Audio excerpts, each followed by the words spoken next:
right, ladies and gentlemen, hello and welcome back once again to the longest running show in the world about data. It's called DM Radio. Yours truly, Eric Kavanagh here. And folks, I'm very excited to have a pillar of the modern LLM industry on the call today. You cannot have not heard about ChatGPT and Claude and Gemini and all these amazing large language models that are out there changing the world and freaking some people out. Like lots of things are happening. They're incredibly powerful, they're amazing, and a key component of large language models is that they vectorize things. And we're going to be talking to Ash Ashutosh. He is the CEO of a company called Pinecone. They offer a vector database, among other things. And we're going to talk about what that means and what they see happening and where this is all headed. But I'll throw out just a few quick comments earlier for the benefits of our audience. People are wondering, well, why do they vectorize things? And the short answer is that you can't crunch letters and you can't crunch images, but you can crunch numbers. And so that's why these models will convert text into vectors, which are mathematical constructs, such that you can crunch numbers on them and then send them back in the form of text on the other end. And it's amazing how good they are. It's almost mind-blowing. And in fact, one of my good buddies, Dr. Usama Fayyad, he runs it's called the Institute for Experiential AI, I think is what it's called, out of Northeastern University in Massachusetts. I had him on the show a couple of years ago, and he's a very funny guy. He was involved in Hadoop at Yahoo years ago. Very, very smart guy. And he says to me, these models, they're too big. Nobody knows how they work. We don't know how they work. We just know they work. I was like, all right, this is the guy in the heart of this whole thing. And he's admitted they don't know how they work. That's the explainability side. We might get to that at some point in the call. But a key component of all this is the vector database, storing vectors for later reuse to be able to compile text or imagery or whatever it is. It all comes down to the vectors. And with that, Ash Ashutosh, welcome to DM Radio. How are you doing today? Wonderful, Eric. Thank you. Yeah. So, wh- what's your take? We are at a real turning point in the industry here, and I'm a data guy. So, I've been a data guy for 26 years, fascinated by data warehousing, analytics, business intelligence, all these things. But the large language models are a different animal. They are probabilistic, so you have to watch out for that. They are not deterministic like many of the systems we're accustomed to, but they're so powerful, and the lure to use them is so strong, but there is a confidence issue. So first, I guess, tell us, where does Pinecone sit in the architecture these days? What are you folks working on, and where do you see this all going? Yeah, as I guess you're a data guy. I've been a data guy for over 3 decades, and um, you know, it's been one of the amazing value of data is to figure out how to get more information out of it, more reporting out of it. And for the first time, to thanks to LLM, you're actually able to get more knowledge out of it. Hmm. You're able to actually work on things. For the first time, you have computers actually doing the work, doing original work, as opposed to just reporting on information or assisting what you do. And a lot of that is exactly what you talked about, is the invention of transformer technology that allowed us to go build these LLMs that are phenomenal reasoning engines. They've learned so much about how should a sentence be formed. It Hmm. was the very first explanation. But from there, you can derive how should an image be formed? How should a music be created? Because in some ways, they've begun to learn how human beings operate, how we we make decisions, how we absorb information. And the way they've done that is to precisely summarize, you've done it very well, which is to take what we do, the digital output that we have, in whatever formats, whether it's files, images, video content, all kinds of multimodal stuff, Hmm. convert that into a language AI understands, which is vectors. And that is Hmm. super important. I think the biggest thing that's happened in the as a result of this AI world is you have a new data construct called a vector. Well, I guess if you Mm-hmm. go back to previous generations of a regular operating system, you have a construct called a file. Mm-hmm. Data was organized as a file because that's how we all knew how you organize information. Then you start looking at transactional web business that came around, you know, in 90s. And then you started deriving databases. You need data to be organized in a way so you could actually query across, Mm-hmm.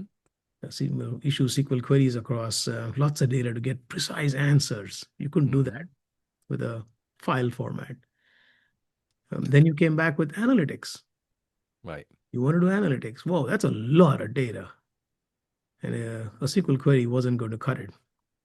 So we came up with new structures, warehouses, data warehouses, new Mm-hmm. kinds of data formats, document databases, key value Right. pairs. Right. And then came around AI. Okay, now I just don't need data alone. I need to know the meaning of data. For the first time, I think this is as data guys, we never really knew the meaning of data. We just knew, Right. That's funny. and that I think is the biggest insight we came in with the vectors.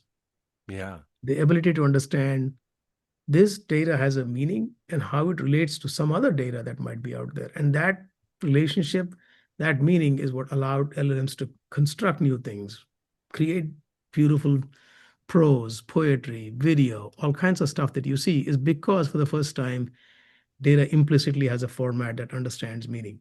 Hmm. And those are called vectors. Yeah. And Well, that, and yeah, go ahead. uh, yeah, so let's get into the weeds a little bit here because this Yeah. really is fascinating. And what you have is in a vector store, for example, is all these different these little bits, tokens is what they're referred to as, and the tokens can be like half of a word basically.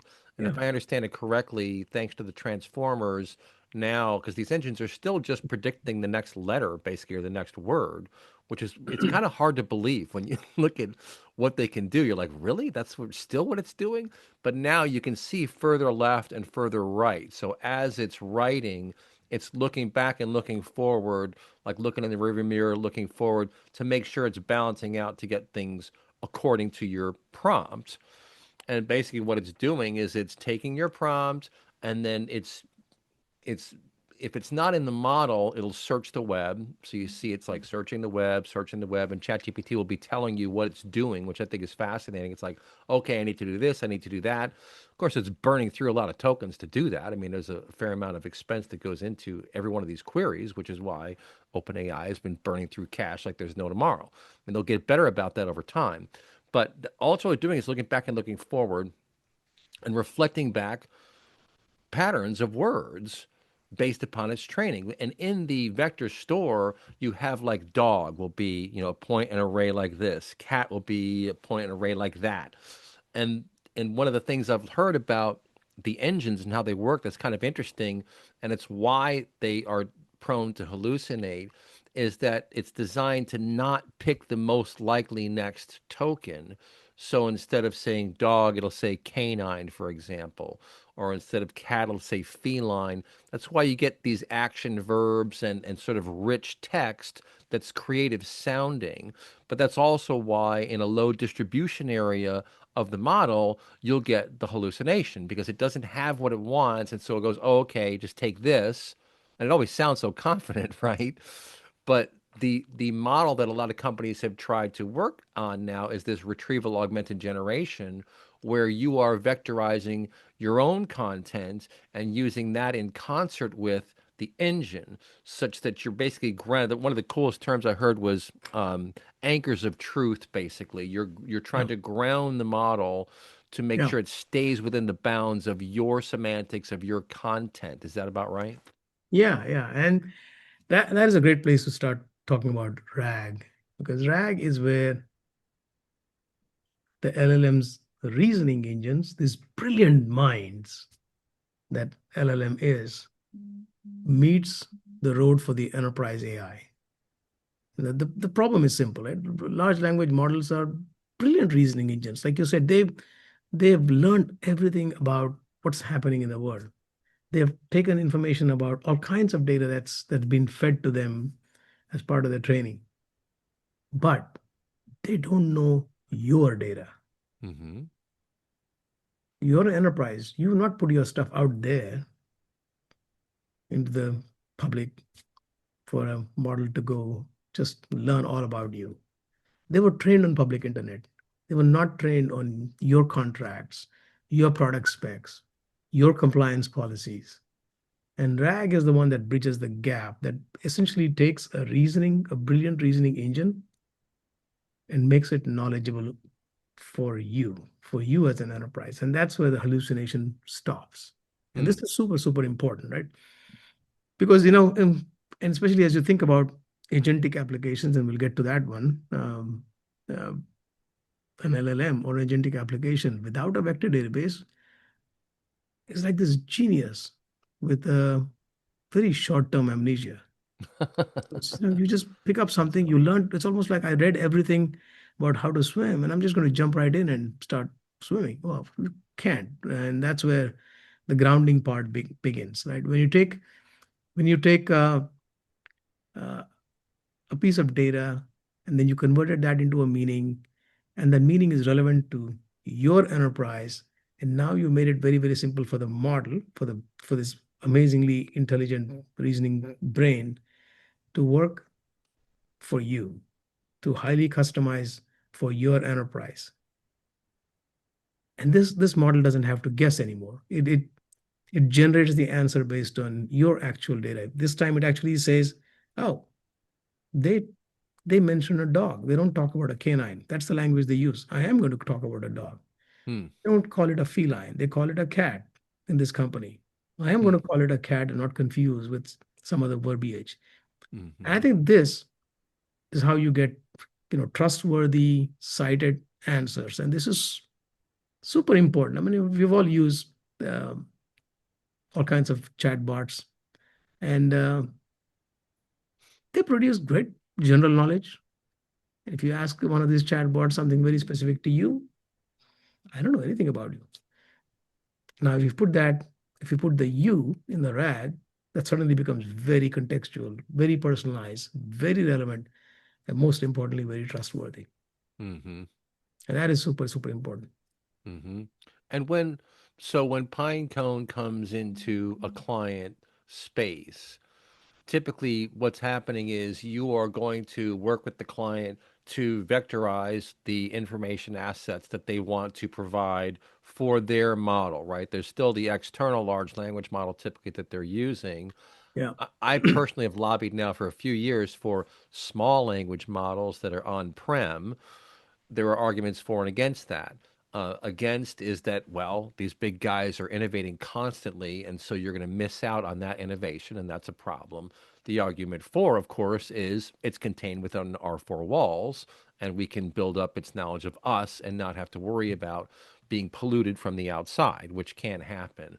What's your take on that versus small language models versus large language models? Do you have a dog in that fight? No, I think it's the appropriate language model for the appropriate work you do. Maybe the domain that you have is so constrained and so niche that maybe the large language model was never even trained on that model at Mm, all. It's such an esoteric space that you're better off focusing on building a small language model, or the data set is small enough that the trained language model captures everything. Now, that is probably relevant for a few use cases in a few niche markets, but it is true that these large language models and the amount of investment people who are building these frontier models are putting out there, it becomes very hard. But then there's a question of, okay, why would I even bother to spend a ton of time right. training my own model when I can just Right. apply a Pinecone, but vector database, and make this frontier model be my frontier model, one that is Mm, very specific to me. mm-hmm.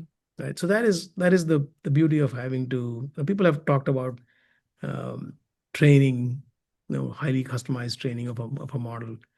Why? Each time you train, you spin up tons of GPUs, and each training cycle takes weeks and months versus you've got something like Pinecone, where your audience cares about a few things, right? One, you want responses that are sub 10 milliseconds because you're running all kinds of operations across billions and billions of these vectors. Two, most importantly, your knowledge is not static. It's constantly, being updated. New information is coming into your organization, and you want to be able to make the information available in your LLM without having to retrain the model again. Mm-hmm. This is Mm-hmm. super important. People think that's why I said there are niche markets where maybe the data is never going to change. This is about some history that you're trying to, maybe you're running the history channel and maybe that's not going to change and that model is fine. But now most of us want to also live in the future and things do change. And so having that dynamic knowledge capability is super, super important to use a Pinecone vector database. And the last part is the grounded accuracy to make sure that your model is tied to the facts, not just have an AI that sounds right, but it's actually right. Mm-hmm. This is super important. It has to be right. It just cannot be Right. beautiful lies that it can talk about. That's the trust. That threshold, if you cannot cross the trust threshold, like you were saying earlier, if you ask someone which of the 10% of your entire information are you okay not being accurate, Right. it's probably the other guy's 10%, not That's mine. right. You hit the nail on the head. That's exactly right. It's always the other. Well, there's an old expression in English, you probably heard it, hear all, believe half, Yeah, and yeah, yeah. they apply that to the news, but here's what I've learned 36 years in the news media is that people will agree with you when you say that, but still think everything they've heard is accurate. So Exactly. it's like, remember, you just said that you should only believe half. Like, yeah, but that's the half that you heard, not the half that I heard. Well, we'll Yeah. pick this up after the break, folks. We're talking to Ash Ashutosh, CEO of Pinecone, really the juggernaut in the vector database space, and we'll get into the difference between relational databases, object stores, key value stores, for example, and these very curious vector databases. We'll be right back. You're listening to DM Radio. All right, folks, back here on DM Radio, talking to Ash Ashutosh, CEO of Pinecone and a multi-founder over the years. He's got quite the resume. And Ash, you might be amused by something. So, 21 years ago, I guess it was, I had an interview with a guy whose name I'm sure you'll recognize, Dr. Michael Stonebreaker, Of course. and he was pushing a company called Vertica at Of the course. time. And his whole pitch back then was one size does not fit all. And I interviewed him, and it was a fascinating interview. Very, very nice guy. He's been on the show several times. This is back when I was at the Data Warehousing Institute, and a couple years later, I launched TM Radio. But so I had him on the show, and he talked all about one size does not fit all. And of course, Vertica is a column-oriented database, and it's great for analytics because in a database, the column should have all the same kind of information. So phone numbers or names or whatever. So it's very good for compression. And of course, since then, I mean, it's funny. He said for some reason, relational databases wound up just running everything. They owned the market. Everyone used the relational database for everything. And he said, no, that's not a good idea. Yeah. Since then, in the last 21 years, in part because of open source like Redis and Cassandra and all these purpose-built databases in that industry, we now have hundreds of database types. I mean, they're all over the map. And vectors in particular, speaking of all over the map, this is the engine underneath a lot of these new solutions that you're talking about a moment ago with RAG. Can you talk to us a bit about how a vector database persists data and then how you can quickly access it? Because in databases, typically you index things. And so that's where Hadoop came from, right? Out of Google and Yahoo was finding a way to index the web such that people can search and get the index, get their answers quickly, to your point, and then go to the source. Of course, now the large language models have kind of changed that too. They're changing most everything. But explain to our audience how a vector database is designed and how you actually persist and then how you retrieve on demand. Yeah. I think you bring up uh, a very interesting historical view of how data, and we're both data guys, how we've seen these things evolve. And by definition, the way you store data, uh, where you store data, is completely driven by the workload and the applications of that time. Right? We go back all the way to, it's a DOS. Mm-hmm. Okay. Disk operating system. Yeah. And in those days, organizing information like files look very similar to how we organize information in our offices. They literally were files. I think sometimes we, in the computer science um, backgrounds, forget that files are actually real things, like literally folders. Those are real things that you put things in. Right. So that same construct moves into a bare bones operating system as a place to organize data, place to read, put them in folders, organize, because that was the application that required data to be organized in a certain way. And like we talked about earlier, as you started to organize around business and queries, files weren't good. You needed to organize them as tables. You needed to match a key and then come back with an answer. Files weren't designed for that. So you came up with traditional databases. But then you started to see the database just didn't have text and numbers. They may have images. And you may want to add new formats to these databases. You may want to think about the fact that the data is getting so big that the way you structured the old database wasn't good enough, like we talked about in case of Dr. Stonebreaker's work. As applications start to evolve, the underlying data structure needed to adapt. And that's what's evolved across the board, whether it's a key value pair, which is a very simplistic way of identifying and extending how data is stored, to data warehouses, where you brought in structured, semi-structured, unstructured into one place where you can have analytics actually run different kinds of SQL queries on that. These were all manifestations of data and underlying data structures evolving to adapt to whatever the business workload was at that point. AI, as we said before, is not about just querying data. AI is about understanding the semantics of data. What does this data mean? You could not take a table, you could not take a file, you could not insert the meaning. The only way you could represent it was this n-dimensional vector, a 1,000-dimensional vector, or even more. And vector is fundamentally just basically says, okay, here's a cat.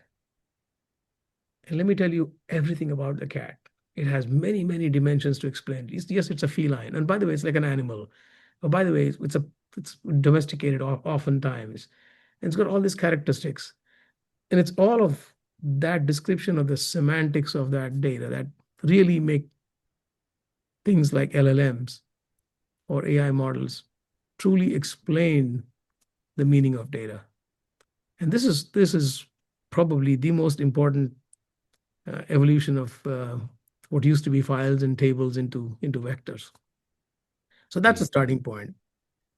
And then you come back and say, okay, that's great. I have vectors, and they've been, by the way, they've been around for a long time.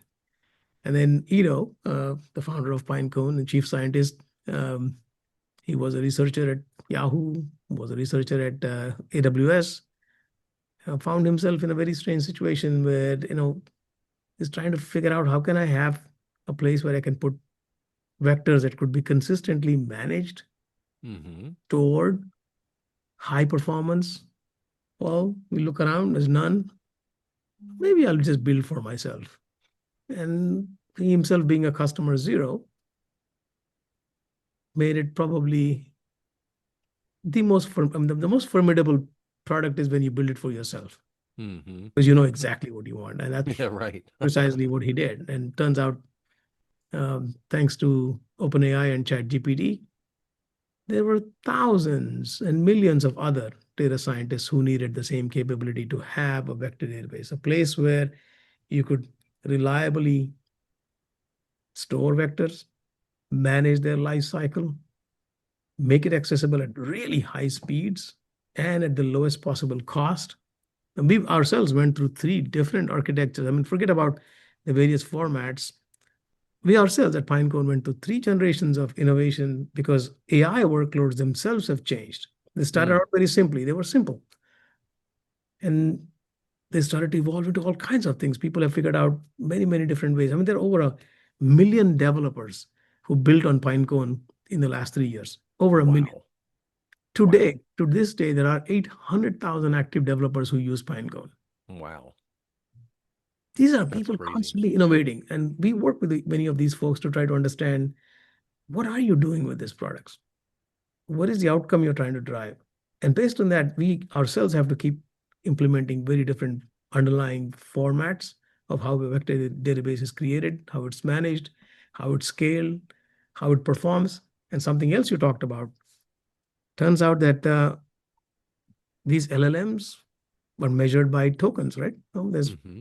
I buy n number of tokens, and if I don't manage those tokens, um, my annual subscription ends in September because I'm just out of tokens. Right.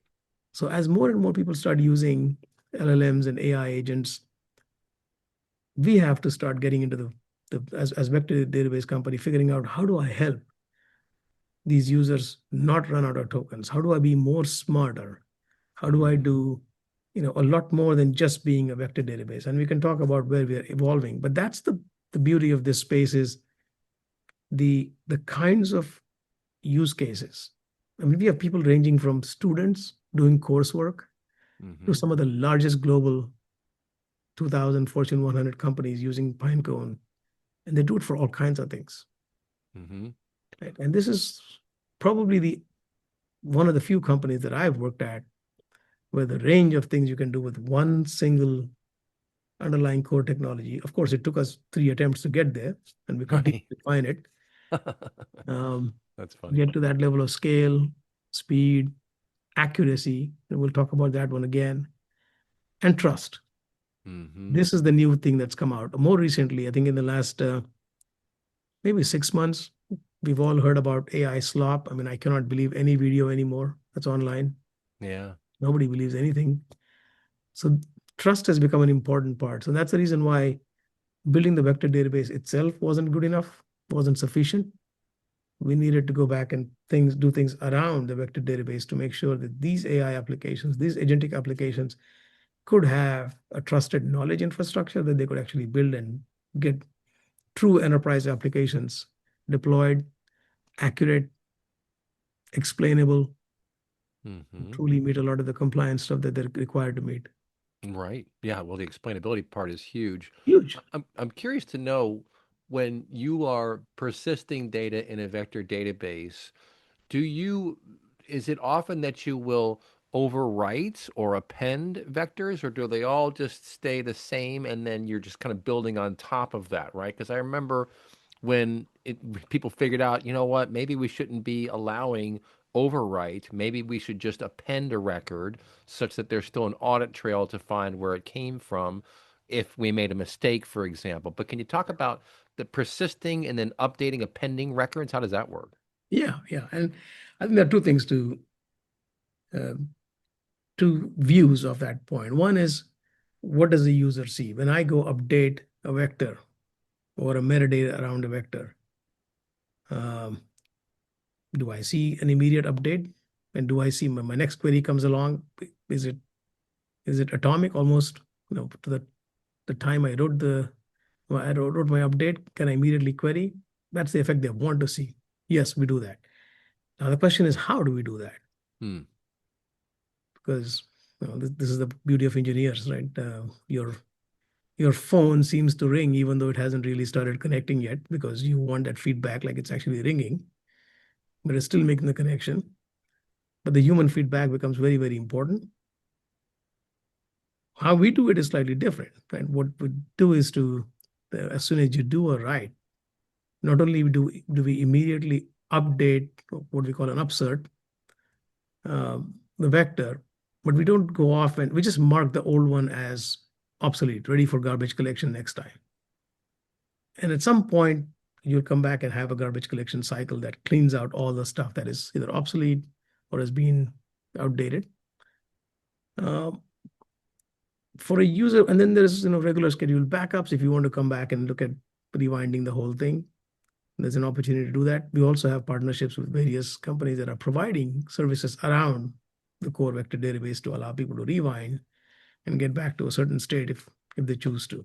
Hmm. So Yeah, there are, it's I think that the techniques, there's this one thing which is what a database user wants, and then there's a whole bunch of other things that an IT administrator or a compliance person wants. And right.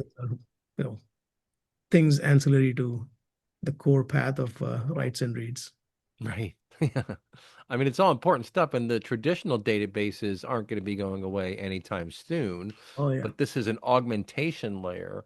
And really, what I think gets me most excited is how a vector database deployed properly can act as a cohesive force. You're bringing things together that were not together before or would be joined in fairly clunky, expensive ways, either ad hoc or through, I'm old enough to remember enterprise application integration. Those were some fun days back then, Yeah. right? But Yeah. now you have this almost like connective tissue that can overlay whatever system or workflow you're dealing with. And as you suggest, provide intelligence, provide semantics for things. I had just the other day, we had Suresh Srinivas on the show from the Open Metadata Project and Collate. He's a co-founder of Hortonworks. So the man has spent decades of his Yeah. life Yeah. building tools for structured data. And he Yeah. said something after the webinar. We've got our next break coming up here in a second. But he said something after the show, and I always love the post-show discussions because your mind is already ginned up on the topic. It's almost like you've pulled everything into your RAM, and so now you can do rapid fire queries and really learn things from people, right? Like all sorts of different things. And he Yeah. said something to me that just blew my mind. It's going to be ringing in my head for years. He said, structured data is an implementation detail. And I was like, wow, we just spent decades building the foundational technologies to create structured data. But his point was the whole point is the meaning. It's not the structure, it's not the schemas and the ontologies and the tables. Like, that's not the meaning. That's Yeah. the scaffolding required to get to the point where you can see the meaning and get the meaning. And that's where these large language models come into play now. That's where vector databases come into play, is now we have all that scaffolding. Now we're layering on top of that this engine that can allow us to ask questions ad hoc. That just fundamentally changes how we view enterprise information and how we can leverage all that stuff and get value from these things, the ROI we've talked about for decades. But folks, Yeah. don't touch that dial. I'll be right back. You're listening to DM Radio. All right, folks, back here on DM Radio, a fascinating conversation with Ash Ashutosh, the CEO of Pinecone, a foundational component of this whole world of AI. And they're helping ground the large language models, get them to be honest. Come on, large language models, give us the honest answer. We want you to pull from our data. But we left off that last segment, and I think we should close in on how all this works together because we have all these existing systems. And we did a show a couple years ago. What was it called? Something like Sunsetting Applications and Other Enterprise Fairy Tales, Hmm. because it's a very difficult thing to do, to sunset an application once it's in the business and being used. Man, ripping and replacing is very painful. But maybe Ash, walk us through how this all comes together from a business perspective. Yeah. And this is a great question because every time a new technology wave comes in, um, the world is full of news about how everything before is dead. Right. And it's going to be, a new phoenix rising out of the ashes, and it's going to be completely different. But the question you ask is very, very important because it reflects where enterprises are and have always been. Nobody is ripping and replacing their Oracle and SQL Server databases. Right. They are your systems of record. They are where your order history is, your inventory is, your financials are. ODBC and GDBC are the interfaces how the world connects to that structured data. And they're absolutely essential. But here is something interesting. Over 90% of the data in the world is unstructured. Videos, in fact, probably more as more of us create and communicate through medium that is outside of structured data, audio files, video files, unstructured data, images. In the agentic world, we view this whole thing as absolutely complementary and yet independent tools, right? This is the key architectural insight is these agents in the AI applications use the vector databases and the traditional ones. They are complementary. The vector database and the traditional database, they serve completely different purposes. The vector database holds the knowledge. It holds things like uh, what is the policy of this company? What is the documentation about our product specs? What is the conversational context about the conversation two people or a customer or a support person had? While the SQL database holds the actual transactional data, right? And the agentic applications, AI applications, they orchestrate between the two. And let's just take an example of something, um, probably a very common thing we do. You may ask a question as a customer, can I get a refund on my order? Simple question. What would an agentic application do? It'll immediately go to Pinecone, query saying, what is the company's refund policy? Firstly, you have to know who is I, context, semantics, those things matter. Get the information about company's refund policy. That is the semantic retrieval of the company's knowledge. And it may find out like, oh, looks like company's policy is we refund anything within 30 days. Great. Next question, make a JDBC call to your order management system and get this customer specific order details. And that's your structured data part.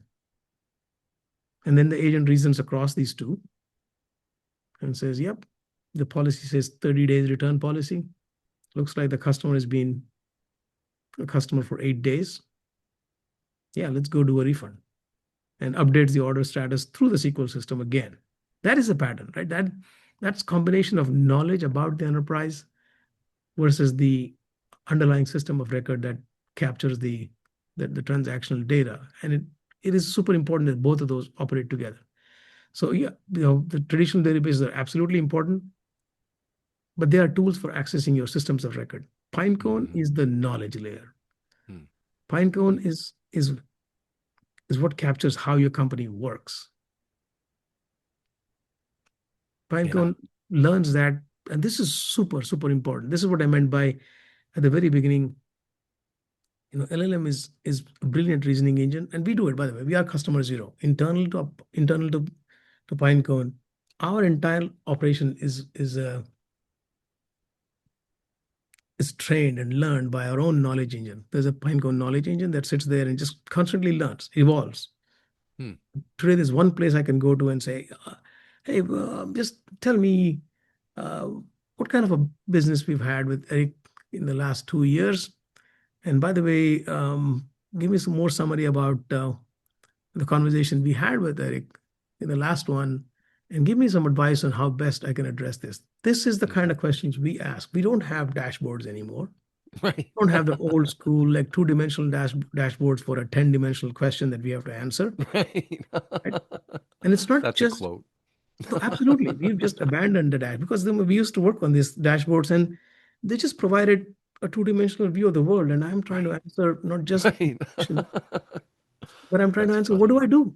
And this is super important. So what we've done with Pinecone, just using internally, is not only learn about how our policies are, what we do, but also under these circumstances, what do we as a company do? What is the best practice? And this becomes very insightful because ultimately we're all responsible for action, not just absorbing information, but actually taking some action. And if I could know what a company does under these circumstances. It's very, very powerful. It's a transformative way, and it is a transformative way for how we do things. And Yeah. this is why I think we just somebody was asking me the other day, hey, what is the big mission for Pinecone? I say, what what delights us is when we see people take our knowledge engine, our trusted knowledge engine, more importantly, Mm. and be able to do things that they were never able to do before. They just couldn't. They can go back and get insights into their business. They can get visibility into what the best practice for dealing with the situation is. Yeah. And that's because your brain has just been powered by the knowledge behind Pinecone. LLMs Right. provide a context of how to format that information. But behind that is where Pinecone really shines as the knowledge engine. And that Yeah. is Well, such a powerful thing.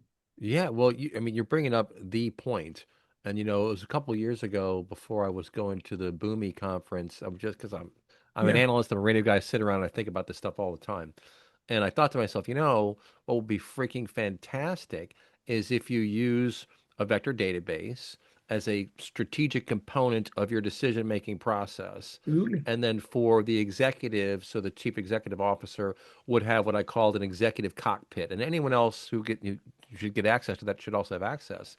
But what you would do is you would train this thing. You basically absorb from your CRM, from your ERP, from your ticketing systems, your Jira, whatever it is, like capture as much information, which is just sitting there right now. I mean, you think about CRM in particular is just like, and there's so much information in there, almost none of which is ever used to any effect historically. And that just changed. Because Yeah, now, when you attach a knowledge engine, as you describe it, to that environment, suddenly you can ask all kinds of questions and get very rich answers based in the enterprise data, in the history of the company, the customer, the vendor, whatever it is. yep, Like you just radically transformed how your yeah, business operates, right? yeah. And there are two more dimensions to what you just said. That's the starting point. The second point is if you go from knowledge engine to a trusted knowledge engine, if there is a question that you may ask that I do not know, you will never hear a chat GPT say, I do not know. It'll say, Right. we make up some stuff. That's right. Well, this is where the knowledge engine becomes a learning knowledge one. It says, oh, I do not know. I do not know the answer to this one.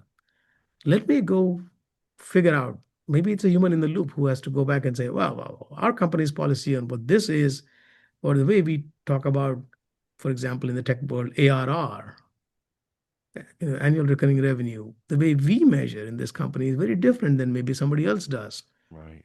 So you start to, it's not just a static thing, it's an evolving thing that just learn, just like a human being. We are learning. Right. That's Interesting. number one.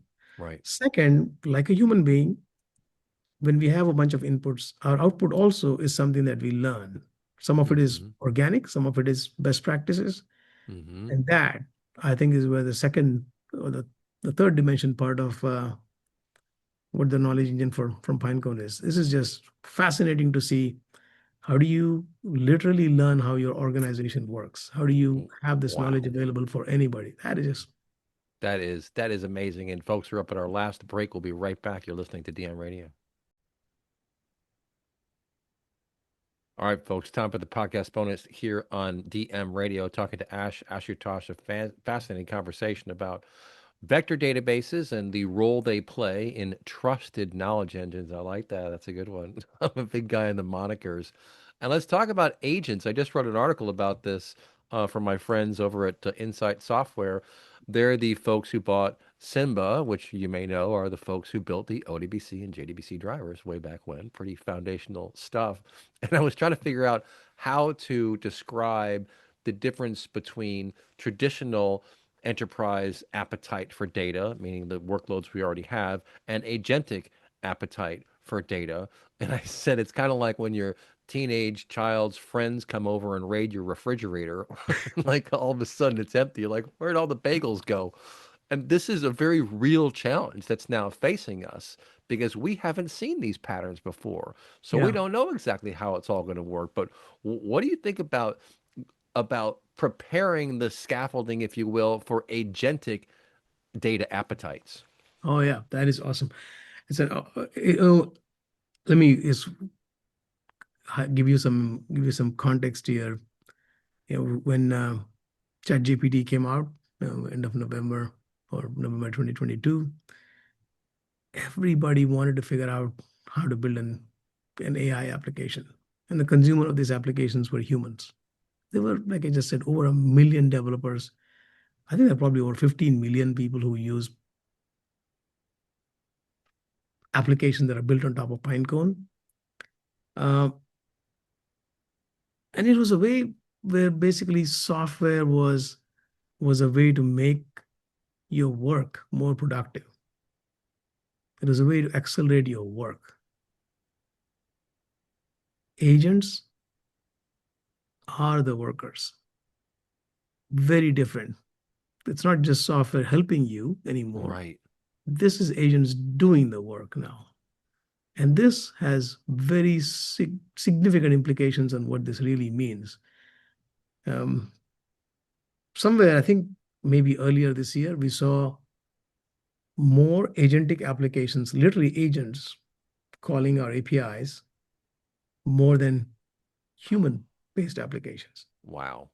Because for the first time, the consumers of the responses from Pinecone are a lot more of them are agents Wow.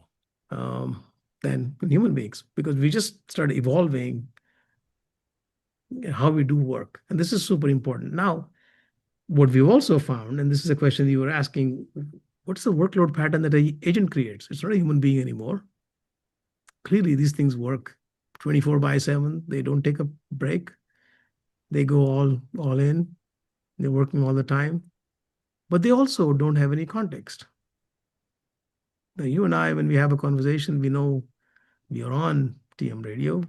There's a context. If I'm a brand new agent, I don't have that context. I'm starting from scratch.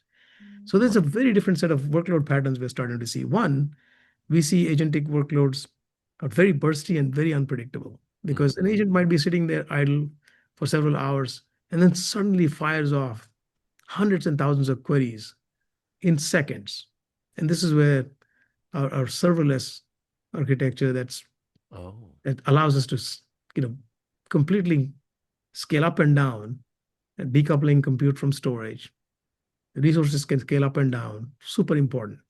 Mm-hmm. Second, these agentic workloads, there are sometimes tens and hundreds of them, which means they need responses really, really quickly to get a task done. And if you give a task to an agent, you're measuring how long it took for an agent to do the task. If it takes you 2 years, well, okay, that's pretty useless, Right. right? So ultra low latency is super important. And we've always operated on some of the sub 10 milliseconds, sub 20 milliseconds, depending on the workload from a response time perspective. Third important part is the data has to be fresh. If you just updated something, Right. and if the agent picked up the data, but the data is from 15 seconds ago, that's useless. Right. Freshness of data, super, super important, because the That's last thing right. you wanted is, I updated my insurance plan, agent is picking up some information, and it says, oh, you don't have a plan. What do you mean I don't have it? I just have it. Right? And this is what most vector databases try to compromise for. They don't really pay attention to freshness. And the last one, I think, is super, maybe the last but one, accuracy, what we call recall. Recall, which is all about how accurate is the data. Because if it's one agent and you're doing 98% accuracy, okay, maybe even you're doing 95%. If you have a chain of agents and each of them was 95% accurate, Mm-hmm. it's like that old show we have when you were a kid, where you line up a bunch of kids, tell someone a Yeah. little message at the beginning. Right. Somehow, as this message goes along, at the end, it turns into some completely something different, because each one has introduced a little error. Right. Telephone, I think they call it. Yeah, and that's a terrible thing. So accuracy and recall, and Pinecone from day one, what we've done is to say, number one, we have to be accurate. Hmm. Number two, we have to be fresh. Every write has to show up immediately. Hmm. We have to be finally from a serverless and be able to completely decouple compute from storage. And the last part, of course, is yeah, all this is great if it's just going to cost you tens of millions. So storage or the cost of running all this stuff needs to be truly, truly low cost. And that's where we moved to an object storage approach. Our first Oh, model wasn't that maybe 3 years ago, and move to something that aligns with the, the the storage profile that is object storage, which is one of the hmm lowest cost. So those are the four basic things, and it's very different from human beings. Human beings maybe ask 3, 4 queries per second. These things can blast out hundreds of queries per second, right, thousands of queries per second, depending on how right. many agents are banging away at it. So the bottom line, I think, is if you're planning to deploy agentic AI, which pretty much everybody has to, uh, you have to match the infrastructure underneath to support different kinds of workloads. What worked for human-based AI apps doesn't quite work for agentic stuff. Agents are stateful, they're very bursty, they need instant recall, very high precision, and that's what Pinecone was designed for from day one. It's purpose built for these kinds of things. We're not a traditional database, and we have been an AI native database from beginning. In fact, that brings up sometimes somebody asks me like, "Hey, what about all those people who have a existing database they've bolted on a vector database on the side?" Well, yeah, okay. If you are a infrastructure company and you want to be in the AI space, you have to have a vector database. Otherwise, you're not considered a Right. AI company by definition, right? Right. That's funny. Yeah, if what do you mean? You don't have a vector database, you must not be an AI company, and that's okay. It works for some things, but if you truly believe the world is moving towards AI as the foundation of all applications and how we do work, then you have to believe vectors are the language and vector databases are the foundation. And Pinecone, we just set out to go be a market leader for that. That's That's what we do. amazing. Well, I tell you what, congratulations. You have clearly succeeded. You also know, I'm sure, that success is a treadmill. You have to Oh, keep yeah. going. It's not a static moment in time. You've planted the flag and you've built your moat and you're underpinning the biggest transformation of information technology that we've seen, I think, at least since the interweb came along. It's a big, big deal. Amazing. But I folks, look think up this so. gentleman online, Ash Ashutosh, CEO of Pinecone. And if you want to leverage agentic AI, you better look at these folks. Send me an email if you want to be on the show, info@dmradio.biz. We'll talk to you next time. You've been listening to DM Radio.